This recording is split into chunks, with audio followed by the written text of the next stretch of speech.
Exit poll के अनुमान तीसरी बार मोदी सरकार का इशारा कर रहे हैं। इंडिया टुडे एक्सिस माई इंडिया के एग्जिट पोल के मुताबिक एनडीए को 361 से 401 सीटें मिलने का अनुमान है। पूरी तस्वीर 4 जून को ही साफ होगी जब नतीजे आएंगे, लेकिन अभी जीत का आंकड़ा अनुमानों के मुताबिक 400 पार पहुंचता हुआ दिखाई दे रहा है, जिसमें भारतीय जनता पार्टी को अपने दम पर 322 सीटों से ज्यादा आ रही हैं। एनडीए को 361 से 401, वहीं इंडिया गठबंधन को 131 से 166 सीटें आती हुई दिखाई दे रही हैं। हमारे साथ कई खास मेहमान भी आज चर्चा में जुड़ेंगे, उनका परिचय आपका करा दें। डॉक्टर सुधांशु त्रिवेदी, प्रवक्ता सांसद भारतीय जनता पार्टी के हमारे साथ जुड़ रहे हैं। अभय दुबे जी, प्रवक्ता कांग्रेस पार्टी के हमारे साथ जुड़ रहे हैं। प्रोफेसर संजय कुमार, चुनाव विश्लेषक के तौर पर लोकनीति सीएसडीएस के को डायरेक्टर हमारे साथ स्टूडियो में हैं। शशि शेखर जी, वरिष्ठ पत्रकार, हमारे साथ इस पूरी चर्चा में शामिल रहेंगे। शशि जी से ये जानेंगे कि बहुत सारी गालियों की बौछार आजकल हो रही है एग्जिट पोल के बाद, तो थोड़ा आप भी बताएं, रोशनी डालें, प्रकाश डालें, गालियों को कहां कहां सिराखों पर जगह देनी है। लेकिन इससे पहले बड़ी खबर के साथ हम बुलेटिन की शुरुआत कर रहे हैं। आपको बताएं, चुनाव आयोग ने जयराम रमेश से जवाब मांगा है। जयराम रमेश से इलेक्शन कमीशन ने अधिकारियों के मांगे हैं, क्योंकि अमित शाह ने डीएम से बात की थी, आरोप लगाया कांग्रेस पार्टी ने। ऐसे में जयराम रमेश ने शनिवार को आरोप लगाया था कि 150 डीएम को फोन किया है गृहमंत्री अमित शाह ने। अब चुनाव आयोग ने वक्त दिया है आज का और कहा है कि आप उन तमाम डीएम्स के नाम हमें दीजिए। अब ये दिलचस्प मोड़ पर पूरी लड़ाई आ चुकी है, क्योंकि चुनाव आयोग ये कह रहा है कि आपको हमने डेडलाइन दे दिया है, आप कह रहे हैं 150 डीएम को कॉल किया है, कौन कौन से डीएम है हमें लिस्ट तो सौंपिए ताकि आप बात आगे बढ़े। पहले आपको अपनी रिपोर्ट दिखाते हैं, फिर चर्चा की शुरुआत करेंगे। आशुतोष जी भी राजनीतिक विश्लेषक के तौर पर हमारे साथ जुड़ रहे हैं। पहले ये रिपोर्ट देखिए।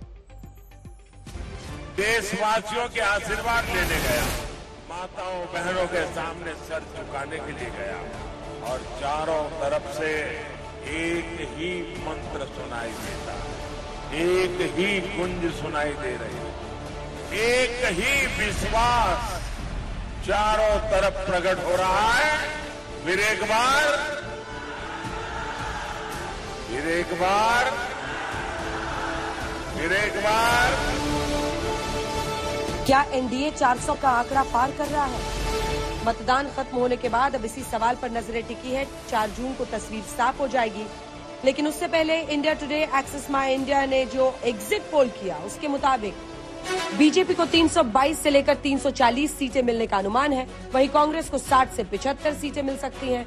अगर हम एनडीए और इंडिया गठबंधन की बात करें तो इंडिया टुडे एक्सिस माई इंडिया के एग्जिट पोल के मुताबिक एनडीए को 361 से 401 सीटें मिलने का अनुमान है।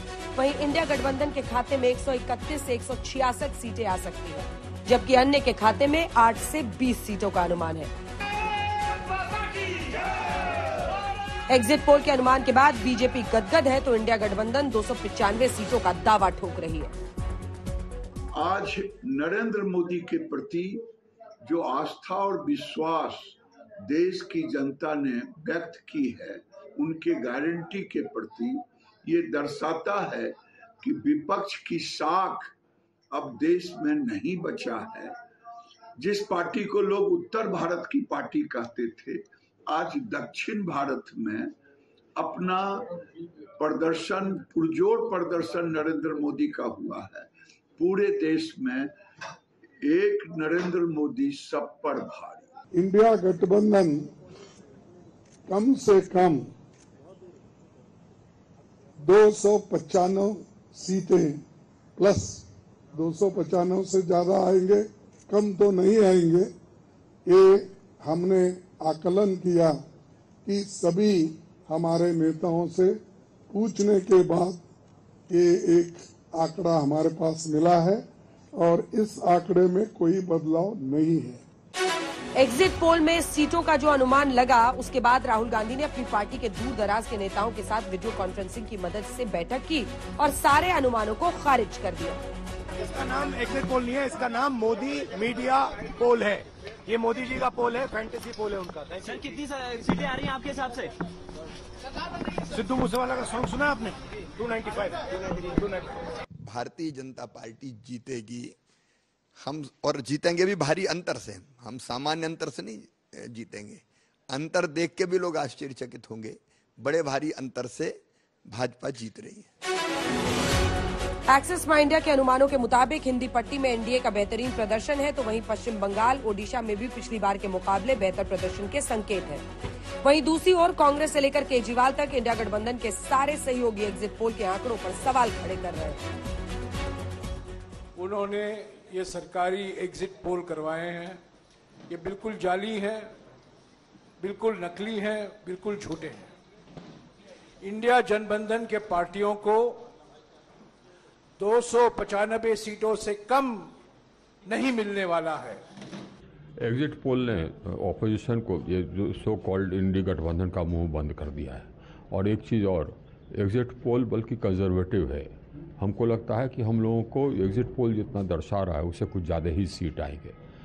ये जो इंडी गठबंधन है इस बात को समझ गई, इसीलिए उनका हवा निकल गया है। इंडिया गठबंधन को 295 प्लस सीट्स मिल रही हैं, बीजेपी को 220 के करीब सीट्स मिल रही हैं और एनडीए जो बीजेपी का गठबंधन है उन्हें 235 के करीब सीट्स मिल रही हैं। तो इंडिया गठबंधन अपने दम पे स्थिर और मजबूत सरकार बनाने की दिशा में बढ़ रहा है। देखिए 4 तारीख को पता लग जाएगा कि एग्जिट पोल जनता के बीच में से आए हैं, बीजेपी के दफ्तर से आए हैं, क्योंकि हार स्वीकार करना बहुत मुश्किल होता है और हार के बाद संभल के बात करना बहुत मुश्किल होता है। बौखला गए हैं एग्जिट पोल देखकर विपक्ष के नेता। एग्जिट पोल के आंकड़े बता रहे हैं कि नरेंद्र मोदी सत्ता में वापसी कर रहे हैं, लेकिन सही तस्वीर तभी साफ हो पाएगी जब 4 जून को ईवीएम के सील खुलेंगे। आज तक ब्यूरो। जो एग्जिट पोल हमारा आया है और बीते दिन से पूरे देश में बवाल छिड़ा हुआ है, विपक्ष हमलावर है और विपक्ष ने ही शिकायत दर्ज कराई है इलेक्शन कमीशन में। जो बात लिखी जयराम रमेश ने, उसमें उन्होंने दावा किया कि 150 डीएम्स को अमित शाह, देश के गृह मंत्री, ने कॉल किया है। राहुल गौतम हमारे सहयोगी हमारे साथ इस वक्त सीधा चुनाव आयोग से जुड़ रहे हैं। राहुल, चुनाव आयोग ने लिस्ट मांगा था, लिस्ट मांगी थी कि लिस्ट सौंपिए, कौन कौन से डीएम से बात की है। जब आपको 150 नंबर भी पता है तो बताइए, अब ऐसे में क्या कोई लिस्ट कुछ आया है चुनाव आयोग को? देखिए, अभी तक जवाब नहीं दिया गया है जयराम रमेश की तरफ से। मैंने खुद ये सवाल पूछा था उनसे, तो उन्होंने कहा था कि जब मुझे नोटिस मिलेगा तो मैं उसका जवाब दूंगा। हालांकि उन्होंने ये कहा कि कांग्रेस पार्टी ने खुद 117 कंप्लेंट करी हुई है बीजेपी के खिलाफ, बीजेपी नेताओं के खिलाफ, उस पर इलेक्शन कमीशन ने अभी तक कोई फैसला नहीं लिया है। अपने प्रधानमंत्री के खिलाफ एमसीसी वायलेशन की कंप्लेंट दर्ज करी, उस पर कोई फैसला नहीं लिया है। उन्होंने आप कह सकती हैं कि क्रेडिबिलिटी के ऊपर ये कहा कि ये सब चीजें अफेक्ट करती हैं इलेक्शन कमीशन की। अभी थोड़ी देर पहले एक डेलीगेशन कांग्रेस पार्टी का आप कह सकते हैं इंडिया ब्लॉक का मिलने के लिए आया था। उन्होंने कई चीजों पर शिकायत दर्ज कराई। उनका कहना है कि पोस्टल बैलेट्स को पहले काउंट किया जाए 4 तारीख को, क्योंकि अमूमन तौर पर ये देखा गया है क्योंकि बाद में काउंट किया जाता है, जिससे जो फैसला है, जो नतीजा है, वो बदल जाता है। तो इस बार 4 जून को सबसे पहले पोस्टल बैलेट को काउंट किया जाए, उसके नंबर को डिक्लेयर किया जाए, उसके बाद ईवीएम की काउंटिंग शुरू हो। चलिए ठीक है, धन्यवाद आपका इस तमाम जानकारी के लिए। नजर रखिएगा, अगर कोई ऐसी लिस्ट आती है 150 डीएम वाली तो बताइएगा, क्योंकि मामला अगर शिकायत के बाद फैक्ट्स तक पहुंचे तो शायद एक बेहतर निष्कर्ष की तरफ हम बढ़ेंगे और इसी का इंतजार रहेगा विपक्ष की भी तरफ से। लेकिन आइए सीधे लिए चलते हैं आपको। सुधांशु त्रिवेदी हमारे साथ, सांसद, राष्ट्रीय प्रवक्ता बीजेपी के जुड़ गए हैं, अभय दुबे जी भी हमारे साथ जुड़ गए हैं, सभी अन्य मेहमान हमारे साथ जुड़ गए हैं। सबसे पहले सुधांशु त्रिवेदी जी, आपके पास आते हुए, एग्जिट पोल को फर्जी, कई चीजें विपक्ष कह रहा है। देखिए, 4 जून का इंतजार तो आपको भी करना पड़ेगा, उससे पहले कोई भी आश्वस्त नहीं हो सकता है, क्योंकि ये सिर्फ एक अनुमान है। लेकिन इतना जरूर है कि ईमानदारी से किया हुआ एक अनुमान है। अब देखिए, विपक्ष आपको कई मुद्दों पर घेर रहा है, चुनाव आयोग पर सवाल खड़े कर रहा है। उनका कहना है कि वीवीपैट से मिलान हर हाल में किया जाए, उनको भरोसा नहीं है चुनाव आयोग पर। देखिए, 42 घंटे की बात है और अब चुनाव समाप्त हो चुके, तो मुझे लगता है कि विपक्ष को इस प्रकार के अनर्गल, आधारहीन, मिथ्या प्रचार करने बंद करने चाहिए और इंतजार करना चाहिए। और अगर इनको चुनाव आयोग पे भरोसा नहीं की बात करनी है तो मैं इनसे पूछना चाहता हूं, भाई, उत्तर से दक्षिण तक चलिए। पंजाब में चुनाव आयोग ने अच्छा काम किया था, हरियाणा में खराब काम किया था, हिमाचल में अच्छा काम था और उत्तराखंड में खराब था, दिल्ली में अच्छा काम था, उत्तर प्रदेश में खराब था, और राजस्थान, मध्य प्रदेश में 2018 में अच्छा काम था, 2023 में खराब था, और उसके बाद बिहार में सही काम था और गुजरात में खराब था। फिर बंगाल में और तेलंगाना में अच्छा काम किया था, पर क्या बताएं महाराष्ट्र में गड़बड़ कर दिया था, और फिर उसके बाद आसाम में गड़बड़ काम किया था, मगर कर्नाटक में अच्छा काम कर दिया था।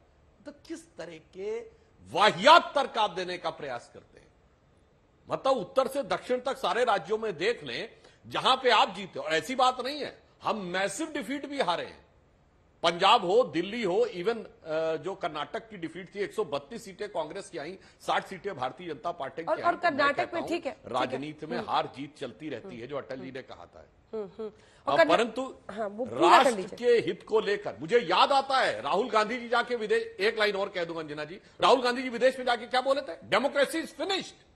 उनसे पूछा गया था judiciary, yes judiciary is finished, every institution has been taken over. और आज स्थिति क्या है? राहुल गांधी की सदस्यता न्यायालय से बहाल हुई है, केजरीवाल न्यायालय से बाहर आए हैं। ये कहते थे कि इलेक्टोरल बॉन्ड का विषय हमारे खिलाफ आया।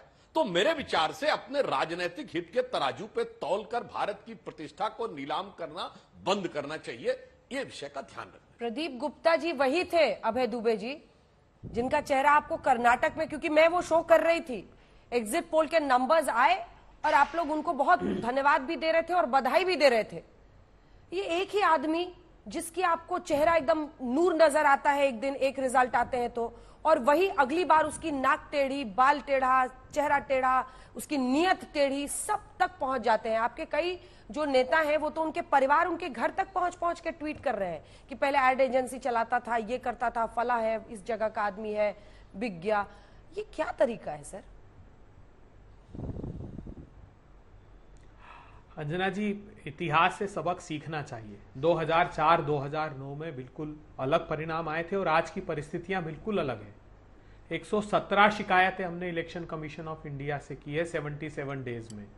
14 शिकायतें प्रधानमंत्री जी के खिलाफ की है, 4 शिकायतें गृह मंत्री जी के खिलाफ की है, 8 शिकायतें भारतीय जनता पार्टी के और नेताओं के खिलाफ की। किसी में चुनाव आयोग ने कोई कॉग्निसेंस नहीं लिया, उल्टा हमने शिकायत की, हमको नोटिस दिया। तब आज ये सवाल खड़ा होता है कि क्या पारदर्शिता है? जो अभी सुधांशु त्रिवेदी जी कह रहे थे, इलेक्टोरल बॉन्ड पर सुप्रीम कोर्ट ने निर्णय दिया, उन्होंने अवैधानिक करार दे दिया साहब आपकी स्कीम को। ईडी सीबीआई के डायरेक्टर्स के अपॉइंटमेंट में सुप्रीम कोर्ट ने कहा, हमने कोई टिप्पणी नहीं की, इसलिए हमने कहा कि ये संविधान पर प्रहार कर रहे हैं, संवैधानिक संस्थाओं का दुरुपयोग कर रही भारतीय जनता पार्टी। और क्यों न कहें हम क्यों न प्रायोजित कहें, अगर हम आश्वस्त हैं कि 295 सीटें आ रही है और भारतीय जनता पार्टी इलेक्शन को मैनिपुलेट करना चाहती है। हमने ये कहा इलेक्शन कमीशन से कि आप पहले राउंड की काउंटिंग हो, पहले राउंड का सर्टिफिकेट दीजिएगा, उसके बाद कानूनी प्रावधान के अनुसार ही दूसरे राउंड की काउंटिंग स्टार्ट कीजिएगा। हमारा अनुभव है कि पहले सर्टिफिकेट दिए बगैर दूसरे राउंड की काउंटिंग की जाती थी। हमने उससे कहा कि आप इस तरीके से नहीं कर सकते। पोस्टल बैलेट का नियम था, नियम के बावजूद उस रूल्स था, पीपल्स रिप्रेजेंटेशन एक्ट 1951 के जो रूल्स फ्रेम हुए थे उसमें था कि पहले की जाएगी। अब इलेक्शन कमीशन ने कोई नए रूल्स, अपने नए एडमिनिस्ट्रेटिव ऑर्डर दिए तो हम अच्छा आखिरी बात सुनिए, एकमात्र राजनीतिक दल है जिसको आपत्ति नहीं होती अगर 10 दिन बाद चुनाव आयोग 6% वोट परसेंटेज बढ़ा देता है। हाँ। तो सारे राजनीतिक दल चिंतित होते हैं, सिर्फ भारतीय जनता पार्टी को इस बात की चिंता नहीं होती। एब्सोल्यूट नंबर्स दिखाने में 10 दिन की देरी होती है अभय दुबे जी, तो ठीक है, एब्सोल्यूट नंबर्स दिखाने में वोटर्स का देरी होती है, तो बीजेपी को चिंता क्यों नहीं होती है सुधांशु जी? मैं बताना चाहता हूं, जो ये बात कह रहे हैं, फिर मैं कह रहा हूं, वाहियात बातें करना बंद करना चाहिए। हर बूथ के ऊपर फॉर्म नंबर 17C हर प्रत्याशी के प्रतिनिधि को दिया जाता है। जिस क्षण वहां वोटिंग समाप्त होती है, फॉर्म 17C पर कुल कितने वोट पड़े ये हर प्रत्याशी के प्रतिनिधि के पास रहता है। अब उसके बाद आके चिल्ल गुहार करने लगना, यानी अपनी हार की पेशबंदी करना। दूसरी बात मैं कांग्रेस से कहना चाहता हूं, यह हर राउंड के बाद सर्टिफिकेट जारी किया जाता है, ऐसा कौन से इलेक्शन में होता है? तीसरी बात मैं आपसे कहना चाहता हूं, जो आप लोग ये कहने का प्रयास कर रहे हैं कि मेरी जानकारी तो ये है कि जो आपने कहा कि पोस्टल बैलेट पहले जाते, नियम क्या कहता है कि पोस्टल बैलेट जिस दिन काउंटिंग है, यानी 4 जून की सुबह 7 बजे तक भी आ जाएगा तो काउंट किया जाएगा। अब सुबह 7 बजे जो आएगा वो 7 बजे वाले में काउंट होगा या उसको कंपाइल करके टाइम लगेगा, और कुछ नहीं है। एक कहावत होती है ना, पी ना पाए तो ढरकाए जरूर दे। उत्तर भारत के गांवों में कहावत होगी। अब जब पता चल गया है तो खंबा नोचने के अलावा ठीक है, छोटा सा जवाब दीजिए, फिर मैं आने वालों के पास जाऊंगी, आप तीनों के पास आ रही हूं। छोटा सा जवाब इसका, एक लाइन में पूरा कर लो। मैं हतप्रभ हूं साहब, ये पूरा कीजिए त्रिवेदी जी। अंजना जी, हाँ मैं एक लाइन पूरी कर दूं। भारत के इतिहास में सभी जो प्रबुद्ध लोग बैठे हैं सबको याद होगा, यदि इलेक्टोरल माल प्रैक्टिसेस के लिए किसी प्रधानमंत्री को दोषी मानकर सदस्यता समाप्त की गई तो वो इंदिरा गांधी थी, जिनका रायबरेली का चुनाव ये कोर्ट के द्वारा निर्णय हुआ था, हम नहीं बोल रहे हैं। और लोगों को याद नहीं होगा, हम लोग उस समय तक इंजीनियरिंग में आ चुके थे, हमें याद है, आशुतोष जी और इनको याद होगा, शशि शेखर जी बैठे हुए वरिष्ठ व्यक्ति थे। अरे भैया, राजीव गांधी के टाइम में बूथ कैप्चरिंग हुई है। 1991 के चुनाव में गोलियां चली थी अमेठी में, संजय सिंह को गोली लगी थी, राजीव गांधी के पक्ष से की जा रही थी, 23 लोग नामजद हुए थे। अगर मैं गलत बोल रहा हूं तो माफी मांगने को तैयार हूं। जो लोग ये करते थे इलेक्शन में, मैं राजीव गांधी के चुनाव की बात कर रहा हूं, चूंकि उनकी हत्या हो गई थी बाद में, मगर चुनाव उससे पहले हो चुका था। राजीव गांधी के चुनाव में गोलियां चलाकर बूथ कैप्चरिंग करने का प्रयास किया गया था और इंदिरा जी बाकायदा गलत साबित हो चुकी। अभय जी, आप उनकी बातों का जवाब जरूर दीजिएगा, संक्षिप्त ही दीजिएगा, लेकिन अभय जी सुनिए ना, क्या आप लोग इन तमाम तर्कों के पीछे छिप रहे हैं? ये प्रश्न हमारे दर्शकों के भी मन में आ रहा होगा और कई लोग ऐसा लिख भी रहे हैं, मैसेज भी कर रहे हैं, पूछ रहे हैं, क्या आप लोग ऐसे बहानों के पीछे छिप रहे हैं? देखिए, पहले भी ऐसे एग्जिट पोल आते थे, कभी इसकी सरकार बनती, कभी उसकी दिख रही थी, लोग कहते थे नहीं नहीं प्लीज वेट फॉर 4 जून, हम 4 जून को आपसे बात करेंगे, हमें भरोसा नहीं है आपके एग्जिट पोल पर। लेकिन प्रायोजित हैं, बिके हैं, फला हैं, चिल्ला, आप लोग छिपते हैं क्या ऐसे तर्कों के पीछे? सीधा प्रश्न है आपसे। नहीं, छिपने का प्रश्न नहीं है, ये प्रजातंत्र को बचाने की लड़ाई है। सुधांशु त्रिवेदी जी, आप इतिहास से प्रतिशोध मत लीजिए। आज क्या हो रहा है? उम्मीदवारों का अपहरण कर रहे हैं आप। ईवीएम तो दूर, कांग्रेस पार्टी और प्रतिपक्षी दल के उम्मीदवारों को लेकर ले जाते हैं और बगैर चुनाव हुए सर्टिफिकेट दे देते हैं इलेक्शन कमीशन। क्या बात कर रहे हैं? इस युग में हम आ गए, इसीलिए तो प्रजातंत्र को बचाने की लड़ाई है। और मैं चुनौती देता हूं, ये प्रोविजन है कि एक राउंड का जब काउंटिंग होगी तो उसके बाद सर्टिफिकेट पर साइन करके दिया जाएगा और फिर अगला राउंड स्टार्ट किया जाएगा, नहीं तो पारदर्शिता नहीं रह सकती। हम पारदर्शिता की तो कोशिश कर रहे हैं। इलेक्शन कमीशन देना नोटिस भी फिर अमित शाह साहब को कहे कि साहब कॉल डिटेल बता दीजिए, जैसा हमको नोटिस दिया हम तो जवाब देंगे, हम कानून सम्मत जवाब देंगे, लेकिन साथ साथ नोटिस देना चाहिए। हम प्रधानमंत्री की शिकायत करें तो बेचारे नड्डा साहब को नोटिस दे देते हैं। क्यों हाथ डर कांपते हैं इलेक्शन कमीशन के? तो अगर हम दृढ़ता से नहीं लड़े तो ये पारदर्शी व्यवस्था नहीं रहेगी। प्रजातंत्र में हर वो सवाल उठाने का अधिकार हमको है जिससे हम प्रजातंत्र को बचा सकते हो। हमको भरोसा और देश को भरोसा नहीं है आप पर। तो जाइए जनता के बीच में, जनता कह रही है ये बात, इसलिए हम कोशिश कर रहे हैं पारदर्शिता की। तो आपको तकलीफ है। अंजना जी ने पूछा कि बताइए एकमात्र राजनीतिक दल जिसको आपत्ति नहीं थी, हमने चुनाव आयोग में आपत्ति दर्ज कराई कि कैसे वोट परसेंटेज बढ़ गया, मगर आप प्रोटेक्ट कर रहे थे सारे भारतीय जनता पार्टी के प्रवक्ता और नेता कि हाँ सही किया। तब हमको चिंता होती है इस प्रजातंत्र को बचाने के लिए। एकदम छोटा सा जवाब सुधांशु जी, नहीं तो आप दोनों का ही डिशम चलता रहेगा। अभी 3 लोग इंतजार कर रहे हैं। एकदम छोटा, बस एक ही लाइन में कह देता हूं। हाँ। अभय दुबे जी, तेलंगाना और कर्नाटक में सही काम किया था कि नहीं इलेक्शन कमीशन ने? हाँ या ना में बोल दीजिए।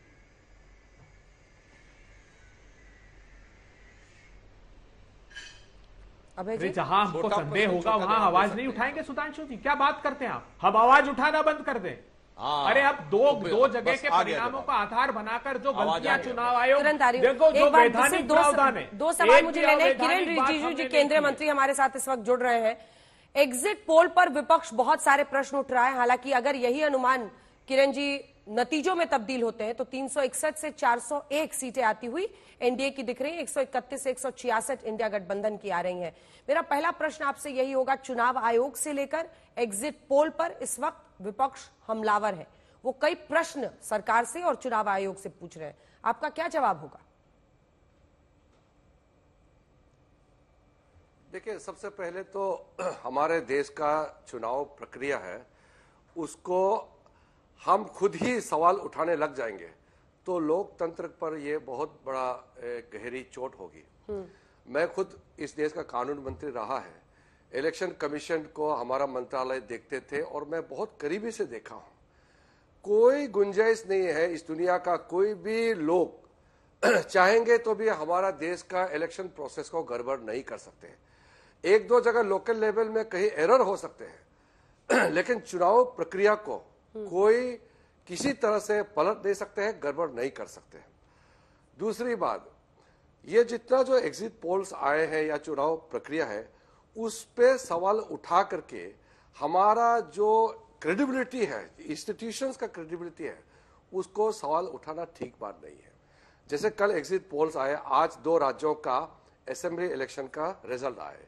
हमारे नॉर्थ ईस्ट में 2 स्टेट्स का रिजल्ट आया, दोनों में एनडीए और वहां ये इंडी गठबंधन 0 हो गई है। और हमारा एग्जैक्ट पोल साबित हुआ, दोनों ही जगहों का एग्जिट पोल। और सिक्किम में भी कांग्रेस 0। और हमारा किरण जी दोनों ही जगह एग्जैक्ट पोल साबित हुआ है। जैसे एग्जिट पोल आए, हाँ, अब मैंने देखा था कल आपका, आज तक में मैंने देखा था कि आपका अरुणाचल को 2-0 दिखाया, दोनों सीट बीजेपी को जाते हुए आपने दिखाया, और सिक्किम में भी आपने जैसे दिखाया, नतीजा भी वैसे ही होगा क्योंकि करंट बहुत क्लियर हम लोग देख रहा था। लोग चाहते हैं कि मोदी जी तीसरी बार प्रधानमंत्री बने। अब जो लोग चाहते हैं, आप जबरदस्ती लोगों का सोच के विपरीत आप कहेंगे, उससे कुछ बदलने वाला नहीं है। परिस्थिति बहुत साफ है। इसलिए मैं ये कहना चाहता हूं कि आज जो भी आपका एग्जिट पोल को क्वेश्चन उठाते हैं या मजाक उड़ाते हैं या इलेक्शन कमीशन को गाली दे रहे हैं, आप अपने आप को खुश कराने के लिए ये सब कर रहे हैं कि जनता को बेवकूफ बनाने के लिए। कल एग्जिट पोल आया है, आप आज एग्जिट पोल को सवाल उठाएंगे और कहेंगे कि ये मोदी जी का एग्जिट पोल है, तो अपने आप को 2 दिन के लिए खुश बनाए रखने के लिए अगर कह रहे हैं तो आपको मुबारक हो। हम एग्जिट पोल या कोई भी एजेंसीज या टीवी चैनल्स, हजारों लोग जमीन पे जाके काम करते हैं और उसको इस तरह मजाक उड़ाना ठीक बात नहीं है। और अगर आप चुनाव नहीं जीतते हैं तो लोकतंत्र खतरे में कैसे हो जाते हैं। तो देखिए, मैं कितने सालों से अटल जी के साथ से काम करते करते अभी मोदी जी के साथ में पहले दिन में मंत्री हूं, कभी भी हमारे सरकार में लोकतांत्रिक प्रक्रिया को और कोई भी संवैधानिक संस्था को चोट पहुंचाने वाला काम हम करते ही नहीं है, बल्कि हम खड़े हो जाते हैं। संविधान के प्रति मोदी जी ने जो समर्पित भाव दिखाया है, कोई प्रधानमंत्री है इस देश में इस तरीके से हमारे जो संविधान के प्रति जो भाव दिखाया है। एक आखिरी सवाल है आपसे। देखिए, अभी हम लोग एक चर्चा हो रही थी, उसमें यही प्रश्न उठकर आया कि चुनाव आयोग ने जो पहले फेज के बाद 11 दिन की देरी की एब्सोल्यूट वोटर काउंट बताने में, उसको लेकर विपक्ष के मन में यह सवाल था कि बीजेपी ने भी इसका विरोध क्यों नहीं किया, चुनाव आयोग ने ये देरी क्यों की। वो कहते हैं कि जब हम शिकायत लेकर चुनाव आयोग के पास जाते हैं तो वो हमारी बात को सुनते नहीं है। इस पर आपका क्या जवाब है? देखिए, चुनाव आयोग के पास बीजेपी का भी बहुत सा पिटीशंस लेके जाते हैं, हर बार हमारे पिटीशन को मंजूर नहीं करते हैं। इवन मोदी जी प्रधानमंत्री बनने के बाद भी हमारे कई पिटीशंस हैं। एज ए बीजेपी मैं कह रहा हूं, बीजेपी का तरफ से पिटीशंस डाले जाते हैं, रिक्वेस्ट दिया जाता है, हर चीज तो मानते नहीं है। तो अगर हमारा पक्ष में निर्णय नहीं हुआ, उसका मतलब क्या संस्था को आप खत्म कर देंगे क्या? तो इसलिए इलेक्शन कमीशन का जो आप आंकड़े का, जो वोटर लिस्ट का फिगर्स, वोटिंग परसेंटेज का फिगर्स का जो बात कर रहे हैं, हाँ, शुरुआत में अगर डिले हुआ तो पूछे ना किस कारण से डिले हुआ। आप उसको सवाल उठा करके आप सीधा अटैक करना शुरू कर देंगे तो ये ठीक बात नहीं है। और हमारा इतना बड़ा देश, दुनिया का सबसे बड़ा लोकतांत्रिक देश और सबसे ज्यादा जनसंख्या वाला देश, यहां चुनाव कराना अपने आप में कितना बड़ा चुनौती है। कितने हजारों लाखों लोग चुनाव कराने के लिए दिन रात एकजुट काम कर देते हैं, उसको एक शब्द भी आप तारीफ नहीं कर सकते, सिर्फ गाली देने जानते हैं। गाली देते रहने से कुछ नहीं होता है, जो अच्छा काम होता है उसको तारीफ होना चाहिए। अगर आपको लगता है कि कहीं गलती हुई है तो उसका आप सवाल उठाइए, मगर तर्क दे करके। ऐसे नहीं कि सारा प्रक्रिया का है आप सवाल करके पूरा उसको खत्म करना चाहते हैं, ऐसा नहीं चलेगा। इसलिए तो देश नहीं मानते। आप जितना प्रक्रिया को सवाल उठाएंगे, जितना आप हमारे संस्थाओं को गाली देंगे, लोग आपको उतना ही नकारेंगे। इसलिए ये जो आप चुनाव हार रहे हैं जानने के बाद आप ये दांव पेंच खेल रहे हैं, बचने के लिए किसी और के सर पे ठिकरा फोड़ने के लिए जो तरह तरह का बातें कर रहे हैं, इससे कोई गुमराह होने वाला नहीं है। देश में एक ही आवाज है, मोदी जी तीसरी बार फिर से प्रधानमंत्री बनने जा रहे हैं।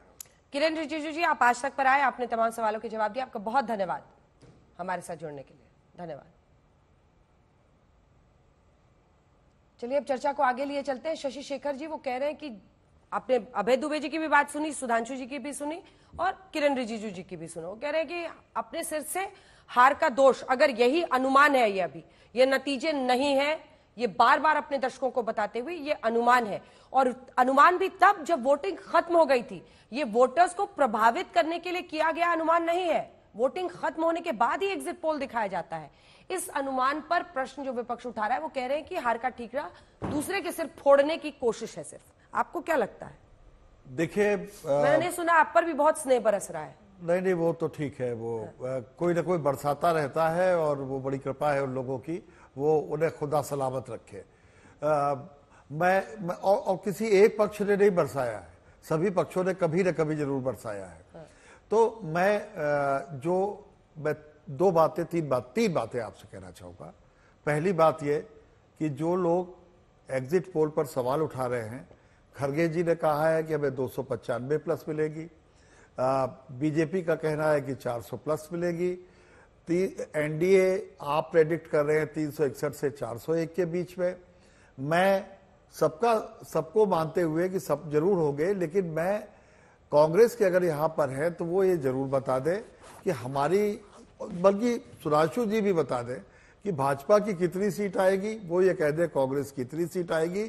4 जून तक हम उसको रखे रहेंगे। अगर वो गलत होता है जनता के सामने आएगा। दूसरी बात, एक ये अच्छी बात ये नहीं है कि सिर्फ आईने पे मारते रहो। मुझे अक्सर गालिब का शेर याद आता है, तमाम उम्र गालिब ये भूल करता रहा, धूल चेहरे पे थी आईने साफ करता रहा। अब भाई चुनाव की जो हार जीत है वो आप जो नैरेटिव बना पाते हैं, जो नहीं बना पाते, उसी पर असर पड़ता है उसका। दिखाइए भाई, दुबे जी को भी दिखाइए। तो ये मैं दुबे जी पे कमेंट नहीं कर रहा हूँ, मैं अपनी बात कह रहा हूँ, मैं किसी एक व्यक्ति पे कोई कमेंट नहीं कर रहा। आप जानती हैं कि मैं प्रवक्ताओं पर कोई या किसी पर भी कोई कमेंट नहीं करता, मैं अपनी बात, उसकी जरूरत भी नहीं। आशुतोष जी, आपने भी न जाने कितने एग्जिट पोल दिखाए होंगे जब आप भी टीवी पे पत्रकार के तौर पर। मेरी एक बात रह गई अंजना, अच्छा हाँ। और मैं तीसरी बात ये कहना चाहता हूं कि एक अच्छा तमाशा हो गया है कि जो भी हारता है वो सारा का सारा दोष दूसरे पे दे देता है, चाहे वो मीडिया हो, चाहे वो संस्था हो, चाहे कोई, जो भी हारता है। तो भाई इससे कभी न कभी अपने अंदर भी झांक कर देखो कि आखिर चुनाव दर चुनाव हो क्या रहा है। मैं प्रदेशों में भी ये देखता हूं, देश के स्तर पर भी यही देख रहा हूं। जानते हैं, अभय दुबे जी भी जानते हैं कि अगर यही अनुमान नतीजों में बदलते हैं तो फिर अंदर खाने उनको भी पता है, कांग्रेस पार्टी के नेताओं को भी पता है, तमाम पार्टियों के नेताओं को पता है कहां पर कमजोरी है, कहां पर बेहतर किया जा सकता है। ऐसा नहीं है, कोई भी जब परफॉर्मेंस अपनी उसको रिपोर्ट कार्ड मिलता है उसको एहसास होता है। आशुतोष जी, आप पर मैं आ रही थी, ये एग्जिट पोल पर जो इस तरह से हमलावर है विपक्ष, आप सहमत है उनके हमले से? प्रायोजित है ये सवाल तो आप उनसे पूछिए ना, जो हमले कर रहे हैं। आप मुझसे क्यों पूछ रही हैं सवाल? ये सवाल तो मेरे, मैं तो पूछ रही हूँ कि आप क्या मानते हैं, एग्जिट पोल पर इस तरह का प्रश्न उठाना सही है? मेरा प्रश्न, मेरा इसमें कोई लोकस स्टैंड ही नहीं है। मैं अच्छा, आप बचना चाहते हैं तो बच जाइए, ठीक है। देखिए, ये आपकी टिप्पणी मुझे आपत्तिजनक लगती है अंजना जी, और कृपया करके ऐसी टिप्पणी ना करें तो बेहतर रहेगा। नहीं, बेहतर तो रहेगा सर, लेकिन आज एग्जिट पोल पे ही चर्चा है, विपक्ष के हमले पर चर्चा है, आप उसी टॉपिक पर बोलने से बच रहे हैं, तो मैं क्या बोलूं? आपत्तिजनक है, ये आपत्तिजनक है। सर, आज बहस यही टॉपिक पर है। नहीं, सुन लीजिए, आज की बहस का टॉपिक यही है, एग्जिट पोल पर विपक्ष का हमला। आप कह रहे हैं मैं इस पर नहीं बोलूंगा। अंजना जी, आपको मुझे एक्यूज करने का कोई अधिकार नहीं है। आपको एक्यूज कौन कर रहा है? मैं तो पूछ रही हूँ कि सर आपने सवाल पूछा, मैंने सवाल का जवाब दिया। अगर आपको मेरा जवाब पसंद नहीं है तो अच्छी बात है, आपको सवाल पूछने का अधिकार, मुझे जवाब देने का अधिकार है। आप मुझे एक्यूज नहीं कर सकती ना कि जो आप चाहती मैं एग्जैक्टली वही आके जवाब दे दूं, तो संभव नहीं है। किसने बोला? मुझे आपको कैसे पता है मेरे मन में क्या है? लेकिन आप इस पर नहीं बोलेंगे तो आप बताइए, आप खुद ही अपना प्रश्न तय कर लीजिए, खुद ही जवाब दे दीजिए, क्योंकि आज का टॉपिक ये है। अंजना जी, अगर आप इस तरीके से बात करेंगी तो मेरे लिए इस डिस्कशन में कंटिन्यू करना मुश्किल हो पाएगा। Please have some, let's be civil. I am perfectly civil, it's you who is getting so angry. अब मुझे नहीं समझ आ रहा आप इतना गुस्सा क्यों हो रहे हैं? आप एक्यूज कर रही हैं अंजना जी, बेसिक सवाल पूछ रही हूँ आपसे। Let's leave it here. ठीक है, अपना सवाल, आपका सवाल, आपका जवाब, बोलिए। Let's leave it here. I have spent enough time in this profession, and I know how the questions are asked and what questions are and in what context the questions are. Please let it be there. About election commission की बात हो रही थी. अभी किरण रिजिजू के मुंह से एक शब्द निकला कि जब मैं कानून मंत्री था तो इलेक्शन कमीशन को मेरा मंत्रालय देखता था. ये मैं पहली बार सुन रहा हूं कि इलेक्शन कमीशन कानून मंत्रालय को रिपोर्ट करता है. जहां तक इलेक्शन कमीशन की क्रेडिबिलिटी का प्रश्न है, 20 तारीख को कलकत्ता हाई कोर्ट ने जो बीजेपी का एडवर्टीजमेंट था, जब इलेक्शन कमीशन ने उस पर कोई कार्रवाई नहीं की तो कलकत्ता के हाई कोर्ट की टिप्पणी है, और वो इंपॉर्टेंट टिप्पणी है कि और उन्होंने कहा कि gross failure of election commission ने इसका कॉग्निजेंस तक नहीं लिया, इस पर कोई कार्रवाई नहीं की. हाई कोर्ट की टिप्पणी के बाद भी इलेक्शन कमीशन ने कोई रिएक्शन नहीं किया. सुप्रीम कोर्ट में मामला गया. 27 मई को सुप्रीम कोर्ट ने कहा, what has the commission done till date? Has the commission done something even after this order? We don't even see anything. देश की हाई कोर्ट, देश की सुप्रीम कोर्ट इलेक्शन कमीशन के ऊपर टिप्पणी कर रहा है, और इलेक्शन कमीशन जिसको इस मामले का कॉग्निजेंस लेना चाहिए था, जिसको सबसे पहले इस पर रिएक्ट करना चाहिए था, सुप्रीम कोर्ट के की टिप्पणी के बाद भी मुझे तो याद नहीं अभी तक इलेक्शन कमीशन ने किसी तरीके से कोई टिप्पणी की. और ये एक बयान, एक एडवर्टीजमेंट था जो भारतीय जनता पार्टी ने निकाला था, जिसको टीएमसी ने ऑब्जेक्ट किया था, और हाई कोर्ट ने प्राइमा फेसाई इसको गलत माना था और कहा था कि ये गलत है. ठीक है संजय जी, आप भी एक पोलस्टर है, और जो बहस आज हो रही है वो इस बात को लेकर हो रही है कि चुनाव आयोग में भी शिकायत दर्ज की गई है, फर्जी मतलब प्रायोजित इन तमाम एग्जिट पोल्स को कहा जा रहा है. आपको क्या लगता है कि आप विपक्ष के इन आरोपों को सही मानते हैं, या आपको लगता है क्योंकि उनको इससे बचना चाहिए 4 जून तक? क्योंकि हम भी रिजल्ट, हम तो बार बार कह रहे हैं, ये नतीजे नहीं है, ये अनुमान है. नहीं, मुझे लगता है विपक्ष के जो तमाम आरोप हैं एग्जिट पोल पे कि स्पॉन्सर्ड है, मीडिया के द्वारा हो या आप कहें मोदी का स्पॉन्सर्ड है, सरकार के द्वारा स्पॉन्सर्ड है, मुझे लगता है इस चीज से बचना चाहिए.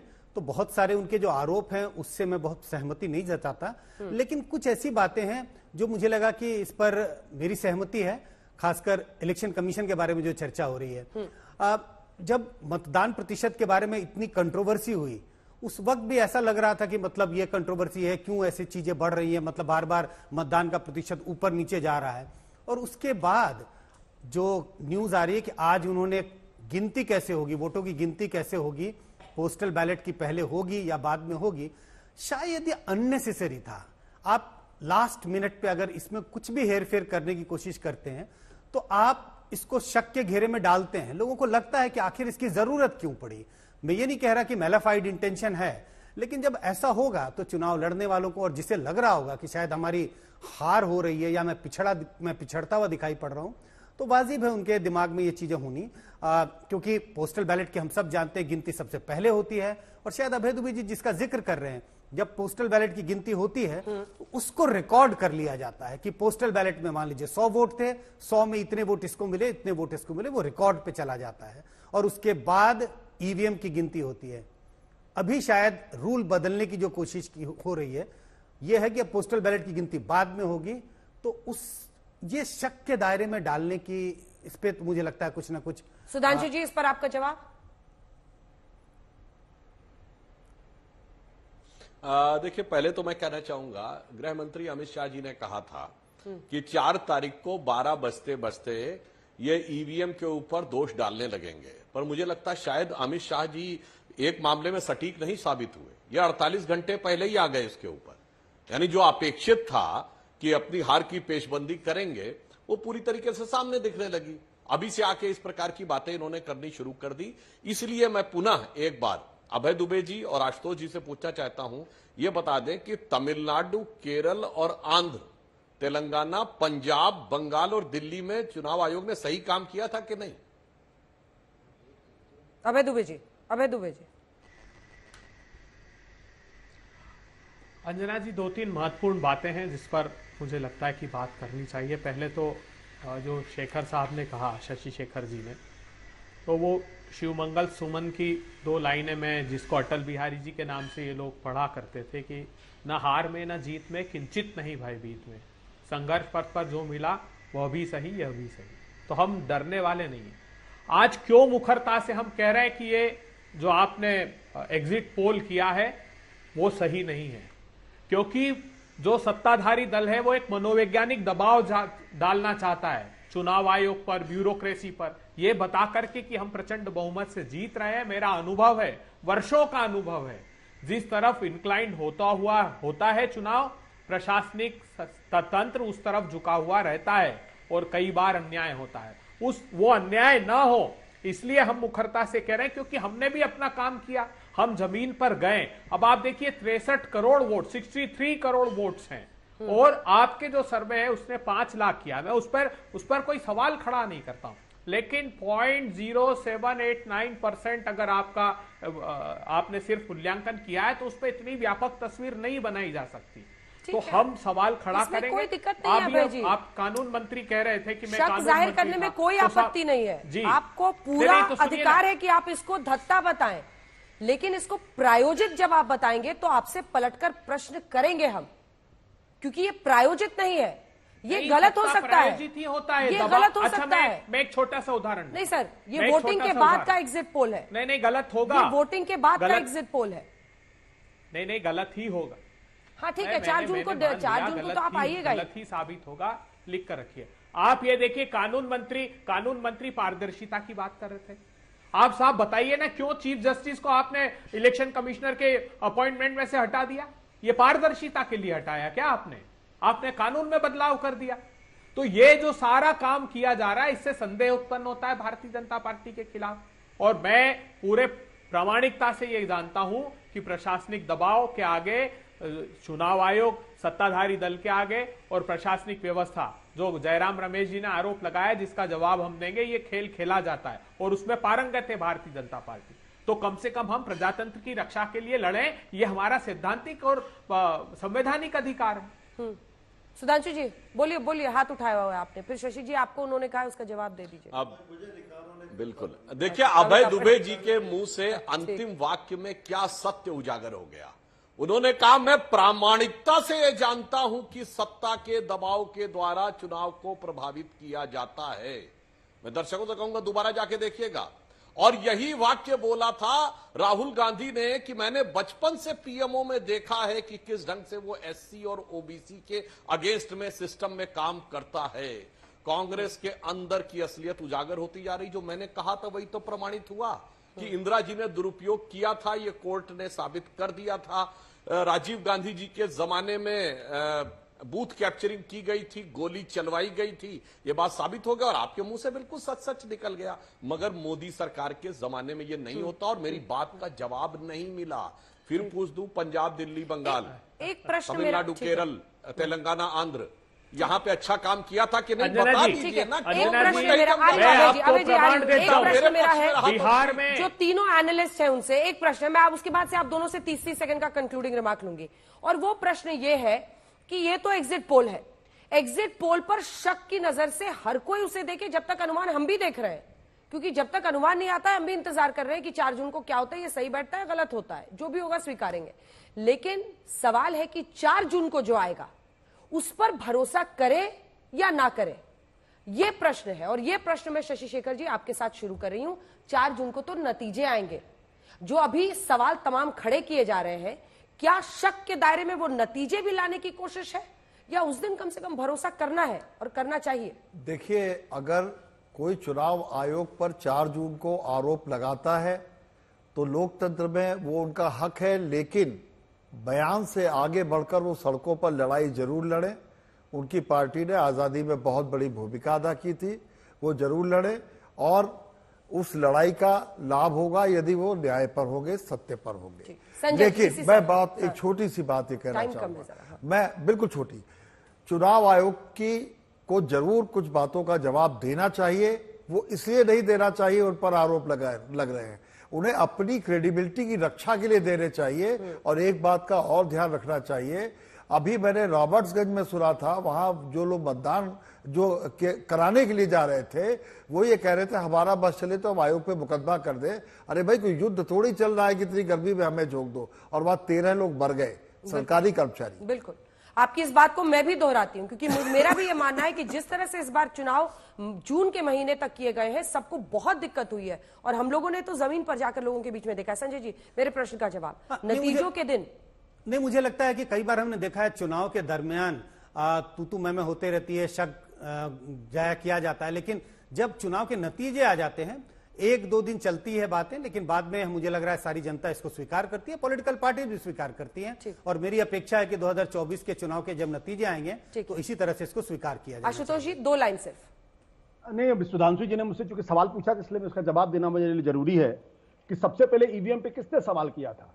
जिनको हिंदू हृदय सम्राट कहा जाता था उनका नाम था लालकृष्ण अडवाणी। 2009 में बेंगलोर में प्रेस कॉन्फ्रेंस करके उठाया था। उस पर किताब किसने लिखी? जीवी नरसिम्हा राव, जो भारतीय जनता पार्टी के सांसद है। सुप्रीम कोर्ट में कौन गया था? भारतीय जनता पार्टी के सांसद सुब्रमण्यम स्वामी गए थे ना। अबे दुबे जी 30 सेकंड। आज आप उस वक्त खड़े, अबे जी टाइम कम है। देखिए अंजना जी, ये हमारी निराशा नहीं है, हमारी निराशा नहीं है, हम आश्वस्त हैं, लेकिन हम चाहते पारदर्शी व्यवस्था हो। मेरे पास उदाहरण है बिहार के, मध्य प्रदेश के कई। मध्य प्रदेश में बाल मुकुंद गौतम को जीत हारा हुआ बता दिया, वो हाईकोर्ट गया और उसके बाद 3 दिन बचे थे जब उसको सर्टिफिकेट मिला। एक लाइन सुधांशु जी, टाइम खत्म। एक लाइन सुधांशु जी, आपके पास आते आते एक लाइन ही बची। बस एक ही लाइन में बोल रहा हूं,